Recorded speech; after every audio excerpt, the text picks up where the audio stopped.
tenido a varios misioneros, también personajes que nos han platicado un poco sobre esta parte de cómo se empezó a fundar Amistad. Y bueno, estamos en las instalaciones de Amistad de Puebla, es un casco muy grande de una ex hacienda. Eh, Puebla sigue creciendo inmensamente. Yo recuerdo que cuando era niño algunas colonias no existían en Puebla capital. Y bueno, yo creo que o me imagino que tal vez cuando vieron la ex hacienda, ¿qué es la primera idea que tiene de la ex hacienda? Por qué centrarse en este lugar tan grande que necesitaba mucho trabajo, mucha restauración y también un desafío también, no solamente para Amistad, sino en la parte arquitectónica, pues instalaciones, ¿no? Bueno, en realidad éramos un grupo que ya teníamos un lugar propio en el Boulevard Hermano Cerdán, más o menos para unas 900 personas. Y necesitábamos unas instalaciones ya más grandes, ¿no? Y la idea siempre era esa, tener más o menos unas 2, 3 hectáreas de terreno. Y estuvimos buscando por mucho tiempo hasta que dimos con este lugar que estaba totalmente abandonado y las instalaciones efectivamente destruidas. Este lugar era propiedad del gobierno del estado de Puebla y es una ex hacienda llamada La Carcaña, que tenía 52 hectáreas. Y cuando nosotros tratamos de contactarnos para comprarlo, fue muy complicado porque solamente lo vendían todo, no vendían partes. Hasta que, bueno, con mucha gracia y por la gracia del Señor, tuvimos la oportunidad de contactarnos con las personas indicadas en el gobierno y hablando con ellas les comentamos nuestra necesidad y cómo también al llegar aquí nosotros íbamos a poder traer también bendición a toda la gente. Esto estaba totalmente abandonado, no existía nada absolutamente alrededor de la hacienda, del casco de la hacienda, estaba destruido y solamente pasaba la carretera federal, ¿verdad? La carretera de 2 carriles y no había nada. Sin embargo, Jack, nuestro pastor, veníamos a este lugar, nos sentábamos a platicar, nos sentábamos a orar y él siempre tuvo la convicción de que este era el lugar. Yo no estaba muy convencido por lo que tú mencionas. Yo veía mucho trabajo y yo veía muchas cosas. Me gustaban más los terrenos de enfrente, en donde estaba limpio para poder trabajar, para poder hacer las cosas. Pero orando pues siempre había la convicción de que este era el lugar. Y como te digo, llegamos a las personas indicadas, pudimos hacer la oferta diciéndoles que íbamos a bendecir y que de inmediato se iba a poblar esto de una manera rápida por la misma influencia de la congregación y de la cantidad de gente que iba a estar llegando. Y así fue. Pudimos comprar el casco de la hacienda. De hecho, nos los ofrecieron. Ni siquiera la persona dijo, bueno, está bien, les voy a dar 3 hectáreas, pero les voy a dar el casco, porque pues, el casco no servía, estaba totalmente destruido. Y dijimos, bueno, está bien, eso es lo que queremos, ¿no? Y así fue como lo obtuvimos, unas 3 hectáreas y media. Después ya adquirimos otra hectárea más a un lado. De hecho, hoy tenemos 4 hectáreas y media aquí en la hacienda. Pero fue una etapa muy interesante porque Dios guiándonos a hacer esto que se logró, ¿verdad? Y que hoy podemos disfrutarlos todos, ¿no? En esta etapa yo recuerdo cuando era niño escuchaba de Amistad de Puebla. Estaba yo en otra iglesia y siempre escuchaba Amistad de Puebla, pero tal vez porque era un niño no entendía qué es lo que estaba pasando en Amistad de Puebla. Pero lo que sí entendía es que había un avivamiento en México. Tal vez se ha apagado en cierta forma, pero en ese tiempo yo creo que había no solamente la atracción de Dios, sino había un epicentro en Amistad. ¿Cómo podría describir esta etapa? Veo algunas fotos donde hay muchísima gente sin un techo, tal vez con algunas lonas, y viniendo a un lugar donde está todo destruido en cierta forma, donde se predica algo diferente a lo que es la religión tradicional en México. Y bueno, qué es lo que pasaba, Ernesto, en este tiempo? Bueno, nosotros empezamos en 1983, el 5 de febrero, te digo, acabamos de cumplir 33 años. Y bueno, fue un tiempo muy hermoso, como te digo, hasta que llegamos a este lugar en 1900, más o menos 80 y tantos, 86, 87. Y pues lo más interesante es el hecho de que nosotros tratábamos de transmitir el mensaje del Evangelio de la manera más sencilla y práctica. Y yo pienso que esto fue una estrategia de parte de Dios. O sea, la gente como nosotros, que venimos de trasfondos religiosos, con religiones establecidas, siempre tenemos una idea de lo que es Dios, de lo que son las cosas, pero cuando se veía que se transmitía de otra manera el Evangelio, pues la gente lo rechazaba. Entonces, la forma práctica es lo que hicieron los doctores Idilio y Maruca Pardillo en la Ciudad de México, en donde Dios les dio la estrategia de transmitir el Evangelio de una manera mucho más sencilla, a través de desayunos, a través en hoteles, a través de ciertos alcances diferentes, y hacerlo de una manera no religiosa. Entonces, eso cambia mucho, ¿no? Cambia mucho. Pues ya no eres sacerdote, ni pastor, ni nada, sino éramos simplemente pues el director, el arquitecto, el doctor o lo que fuera. Pero nada de religiosidad, sino el mensaje puro de Cristo, del Evangelio. Y eso llamó mucho la atención en la gente. Fue lo primero. Y a través de eso, bueno, empezó a formarse con un concepto diferente. Lo que hoy es, porque antes de eso no había nada. No había nada. Sí, estaba la iglesia evangélica en un porcentaje pequeño, la iglesia católica, desde luego, pero básicamente la forma de transmitir el mensaje no existía de esa manera.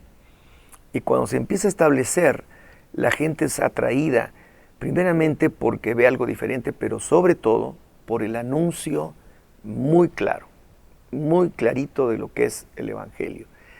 Y posteriormente, así como tú dices, a lo mejor te tocó, en 1994 a finales, 1995, sí, efectivamente vivimos un avivamiento, un despertar, un derramar muy fuerte del Espíritu Santo, que provocó que en medio de situaciones económicas extraordinarias, muy malas que vivía el país, en medio de eso, aún en esas condiciones, la iglesia creciera y se plantaran iglesias por todas partes del país. Y este avivamiento duraron probablemente 5 años de una manera muy fuerte y 5 años en que fue un poquito menor, pero la estela que dejó fue de miles y de millones de cristianos nacidos de nuevo en nuestra nación. Hoy, precisamente en este año, estamos viendo un nuevo renacer, un nuevo despertar del Espíritu Santo por todas partes de nuestra nación. Hay miles y miles y miles de congregaciones, de iglesias evangélicas, aún de la misma iglesia católica, en donde está llegando un despertar. La gente tiene deseos de conocer más de Dios y de que sus familias también sean transformadas y que podamos vivir de una manera mejor. Sobre todo también que estamos viviendo otra vez una situación económica en el país drástica. A pesar de todo lo que se dice, a pesar de todas las cosas que se mencionan, no alcanzamos las metas que se nos proponen, el gobierno no alcanza las metas que trata de llegar Y desgraciadamente, pues en medio de esto es cuando la gente dice, bueno, ¿y ahora qué hago? Y entonces hay una búsqueda de una respuesta para que sus familias puedan vivir y puedan recibir también una enseñanza, puedan tener una capacitación diferente. Y sobre todo hoy la búsqueda de la moral, de los principios, de los valores, hasta en el mismo gobierno, en las instituciones, en las comunicaciones, es algo fundamental y básico. Es uno de los propósitos también de lo que es Expande TV y de lo que tú también haces a través de este programa de Corte 35, porque en realidad lo que deseamos es hacerle ver a la gente que sí hay respuestas y que se puede conseguir hacer cosas buenas con principios, con valores, con la transmisión de esas cosas importantes de la vida y que solamente se encuentran en el libro de libros, en la Biblia. No se pueden encontrar en otro lado. Y por eso es que lo hacemos. Ernesto, me hablabas de transmitir la palabra de Dios de una forma, pues, que no fuera tanto rollo, sino muy directa. Y una forma de estas, tal vez inusual para muchos, era usar la televisión y el programa Él es. ¿Nos podrías platicar cómo nace esta idea? Porque pues afrontas el reto de decir, pues vamos a tener un programa de televisión. Tal vez en Estados Unidos y en otros países se usa esta parte, ¿no?, de transmitir el evangelio de esta forma, pero en México era un poquito difícil o inusual. ¿Cómo es esta parte? Y también me gustaría saber, como persona, a veces pensamos que tal vez algún líder de cualquier tipo de institución solamente como que, en nuestro caso, toma la Biblia, como que se adhieren los principios así de una forma tan fácil, tan rápida. Y también, ¿cuáles eran los retos que enfrentabas en la parte de ser como director de Amistad, después ya estar en la televisión? ¿Te sentías cómodo? ¿Cuál era lo complicado? ¿Alguna anécdota?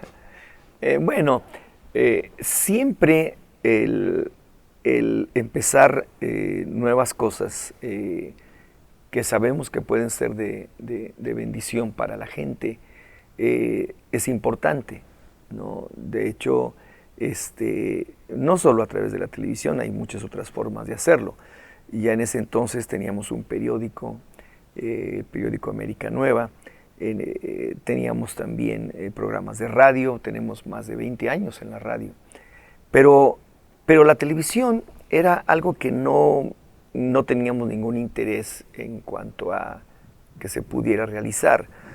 Pero poco a poco, pues teniendo los elementos y la gente, se pudo hacer algo al respecto.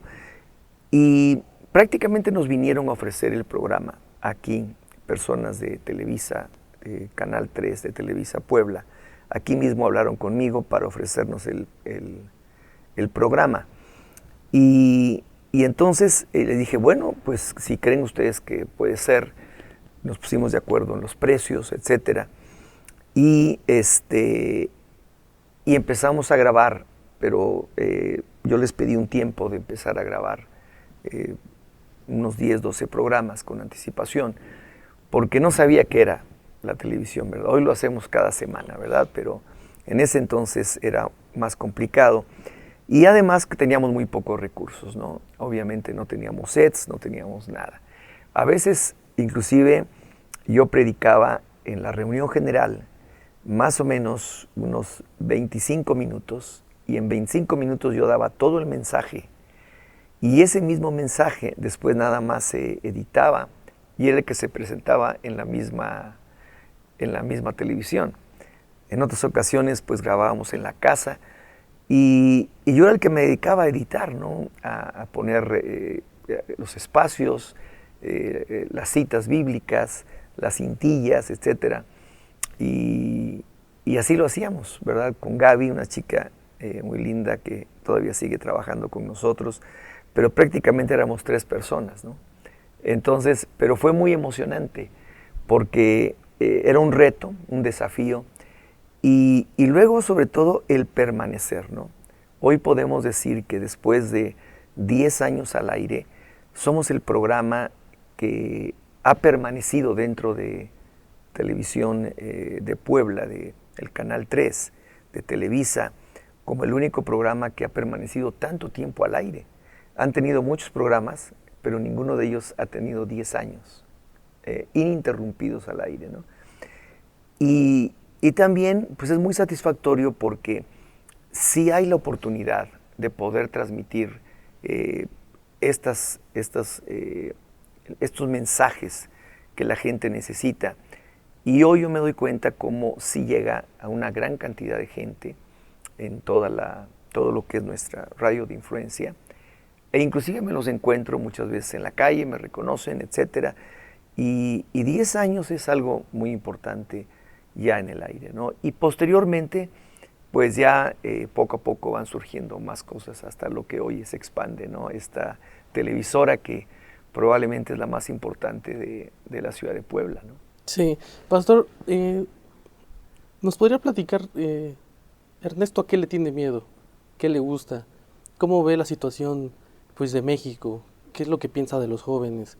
Tal vez son preguntas que mucha gente le gustaría hacer, saber su opinión, no solamente por que si fuera un veredicto, sino simplemente yo creo que como un eje a dónde tenemos que ir o qué tenemos que pensar. Porque a veces pensamos que México, por las noticias, todo está mal, desaparecidos, delincuencia, y a veces pensamos que esto no se puede solucionar y creemos que, o en mi caso, creemos que México sí puede tener todavía una esperanza de ser un buen país, un país bendecido que pueda bendecir a otros. Bueno, de hecho yo creo que de no haber sido por el cristianismo tal y como hoy lo podemos ver, eh, este país ya se hubiera destrozado. O sea, el cristianismo comienza cuando empieza el declive de lo que es el gobierno institucional que teníamos. Y en ese declive es cuando nace de una manera poderosa la iglesia cristiana. Y en base a esto empieza a haber un sostenimiento fuerte de lo que es la nación. Porque sabemos que cuando las vidas son transformadas, las familias son mejor, las personas son mejores trabajadores, son mejores padres, mejores esposos, tienen un compromiso mayor con su gente, con su familia y aún con el mismo país. Y yo creo que de no haber sido por eso, y desde luego por la oración de toda la iglesia, el país hubiera fracasado. El cambio en el año 2000, estábamos exactamente como te digo, en un avivamiento nacional impresionante. Y el cambio se dio, y se dio de una manera pacífica, ¿verdad? El de vivir en una institución que ya tenía más de 70 años en el poder, una dictadura disfrazada en cierta forma, pero que trae un cambio en ese año. Y coincidentemente, aunque sabemos que no es coincidencia, es el despegue, el crecimiento, pero de una manera exponencial de lo que es la exposición a la gente de la palabra de Dios, a través de miles y miles de congregaciones en todo el país. Y a partir de ahí, bueno, pues empieza una nueva etapa en la nación. Hoy seguimos teniendo problemas de otra naturaleza fuertes, no solamente económicos, sino también de narcotráfico, de violencia, etcétera. Porque también el progreso y el empezar a caminar mucho mejor trae consigo mismo también la posibilidad de que el narcotráfico también crezca. Antes el narcotráfico estaba prácticamente metido dentro del gobierno, de la institución, y era fácilmente controlable. Pero una vez que se destapa esto y que el gobierno ya empieza a manejarse de otra manera, el narcotráfico también. Y entonces se provoca también un problema exponencial del narcotráfico en nuestra nación, y eso trae muchos problemas de violencia y de otras cosas, ¿no? ¿A qué le temo? Yo pienso que no tengo miedo de nada. Siento cierta inquietud por las familias, básicamente porque creo que las familias necesitan realmente recibir un mensaje claro de una identidad muy concreta de lo que es una familia. Si no es así, entonces las familias se desbaratan, ¿verdad? Hoy se habla de una gran cantidad de géneros, ya no nada más hay dos, ¿verdad? hombre y mujer. Pero la realidad es que así nos creó Dios. Dice la Biblia, varón y hembra los creó. Y no hay más géneros, son dos. Pero hoy tenemos que hay una gran cantidad de géneros que se están aún anunciando por todas partes y aparentemente por derechos de cada persona o derechos humanos se tienen que respetar y los respetamos. Pero bíblicamente sabemos que toda gente tiene la libertad para hacer con su vida lo que desee. Y eso nosotros lo respetamos como institución y como personas. Pero también sabemos que están equivocados y que por lo mismo necesitan ayuda para que las familias puedan crecer como lo que son. Varón, hembra, padre, madre, hijos. No hay más. Entonces, cuando este orden se rompe todas las cosas que uno pueda traer. Si la familia es rota y empieza a haber este tipo de disparidad, entonces los hijos quedan en el vacío y automáticamente la nación también, porque no tiene un orden específico en donde pueda crecer correctamente. Y posteriormente me decías de qué pienso. Yo pienso que el país es un país rico, Dios nos ha bendecido mucho. El mexicano, a pesar de lo que se diga, es una persona trabajadora, creativa, es una persona que se esfuerza en la mayoría de los casos, desde luego hay de todo, pero creo que los mexicanos, como tú, como yo y como todos los que trabajan aquí, son personas que trabajan y que trabajan bien, y que eso también hace que el país tenga una fuerza poderosa de trabajo y que pueda salir adelante.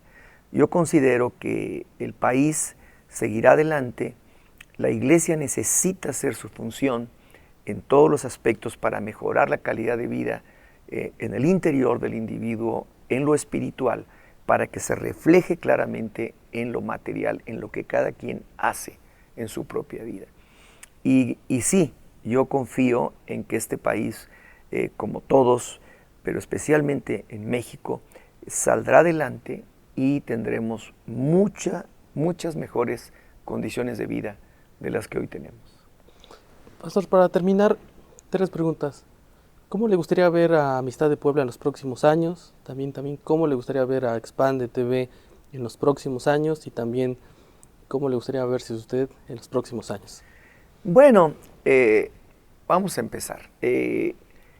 Yo creo que la iglesia tiene que seguir adelante, pero ya no con nosotros, sino con ustedes, con gente joven.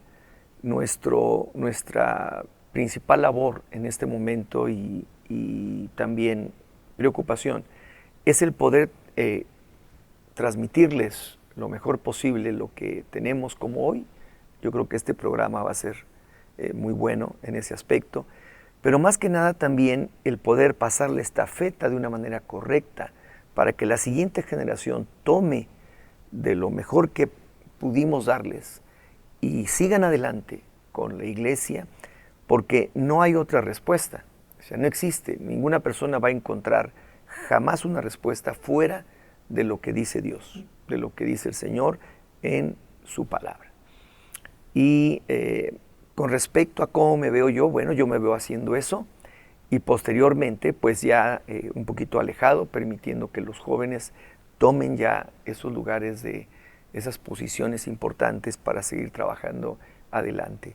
Y de Expande TV siempre ha sido mi ilusión y creo que lo vamos a conseguir, de que este tipo de programas y muchos más que hacemos puedan llegar a todos los hogares en México. Ese es mi meta y eso es lo que anhelo de todo corazón, que Expande TV pueda realmente llegar y entrar a todos los hogares mexicanos.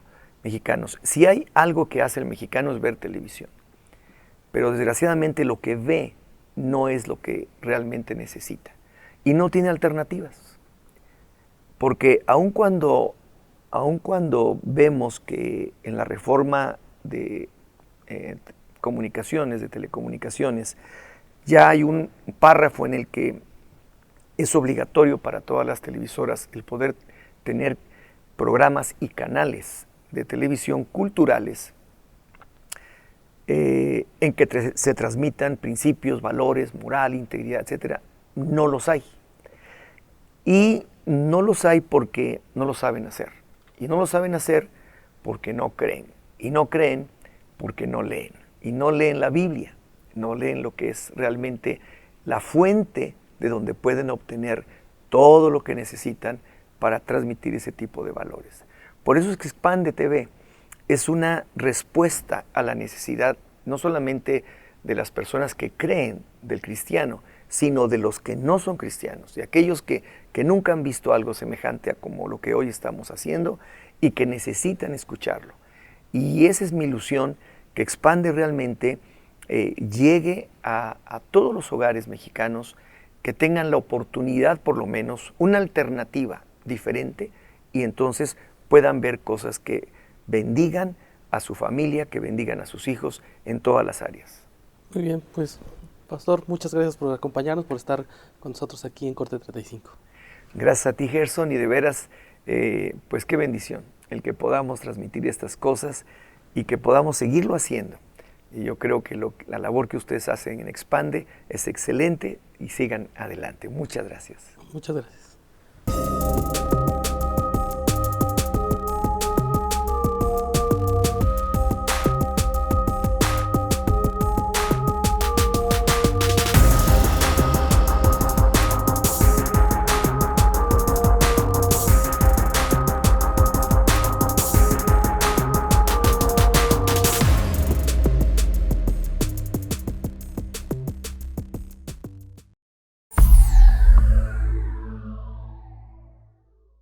Expande.